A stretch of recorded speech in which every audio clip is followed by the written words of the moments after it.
Hey, you're looking good today. This is Frank in the Brazil Times newsroom, and here's what's in your edition of the Brazil Times today and thebraziltimes.com. We have a story from the Clay Community School Corporation. They had a hectic reorganization meeting last week as board members were sworn in, and then two more elections were held for various positions in the upcoming year. Re-elected board members Kevin Kumpf and Tom Rehberger, along with newly elected board member Michael Shaw, were sworn in by Clay Superior Court Judge Blaine Akers in a ceremony before the start of the Board of Finance meeting.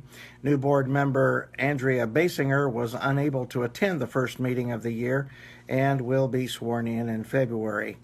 Afterward, the finance meeting was called to order, and board members picked Kumpf, the new chairman, and Shane Wyrum, the new secretary, and they were elected by acclamation and assumed their positions on the finance board.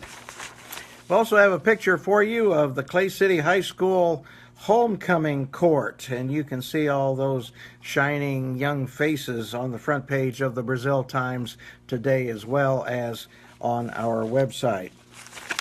We have a commentary by Pete Wilson, our editor, about Ernie Wilkinson. Ernie Wilkinson had a 35-year career at the Indianapolis Star that earned him a place in the Indiana Journalism Hall of Fame. Guess what? He used to work right here in this room where I'm sitting as the editor of the Brazil Times. I take that back. No, he was in the old building. He was the editor from 1954 to 1956. So you can read about his story and a little bit of history about the Brazil Times in there as well. I know there's a lot of interest in where the Brazil Times is moving to, and we still don't have an answer to that, but Ernie Wilkinson reminisces about his time working for the Brazil Times. Also on the front page, former Governor Mike Pence will use Ronald Reagan's family Bible when he's sworn in as Donald Trump's new vice president later this week. The Republican former governor of Indiana says it's humbling to be the first to use the Bible in an inauguration ceremony since Reagan, the 40th president. The Bible was also used when Reagan was sworn in as governor of California.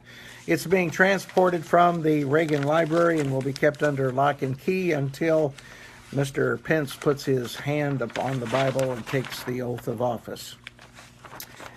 Oh, this is sad. I think this is sad. We don't comment on national stories too often, but Gene Cernan, the last man, the last American to walk on the moon, is dead at age 82.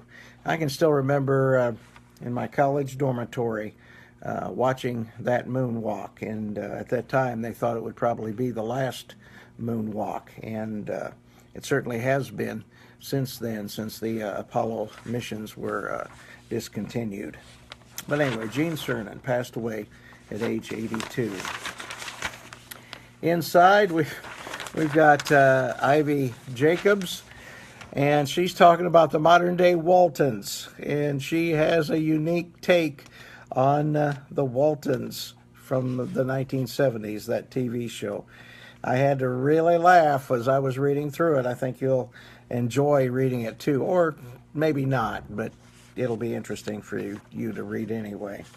And Linda Messimer has a column asking, when was the last time you panted? And so you can think about that. We have a look back to 1966 that you can look at in there. That would be 51 years ago, if my math is correct, which it seldom is.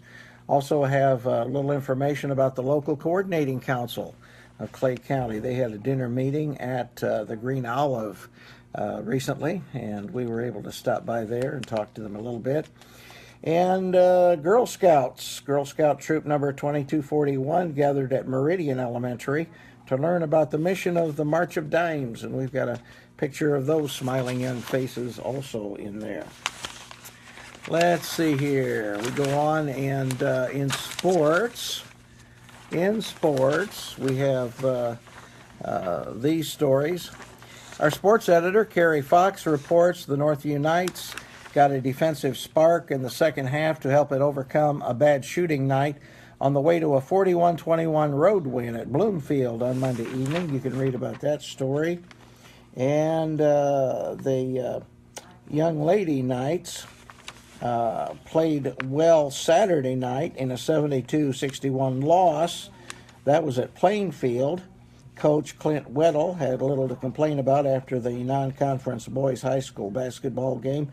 In fact, playing the 9-4 Quakers while they are on a 4-game winning streak just might help the Knights down the road. And our friend Steve Fields wrote that story for the Brazil Times.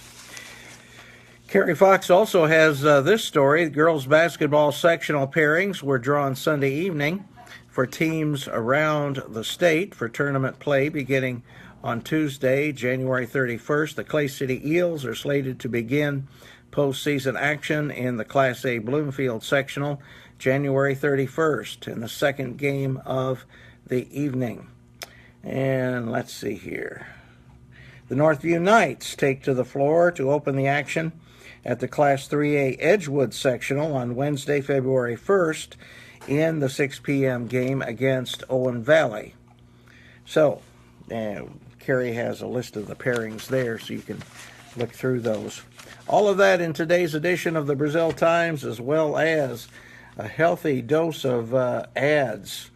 I'll tell you what, I mention those because that's what my wife always looks for in the paper. She wants to see those ads. Bring home a paper, Frank. I want to look at those ads. Of course, that's why we're here. One of the reasons we're here. Hey, Alan Plunkett's here. Debbie Nevins is here. Glad to see you folks today.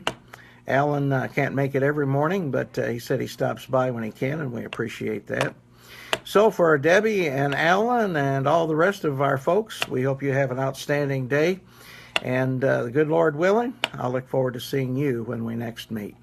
I'm Frank Phillips in the Brazil Times newsroom. We'll see you later.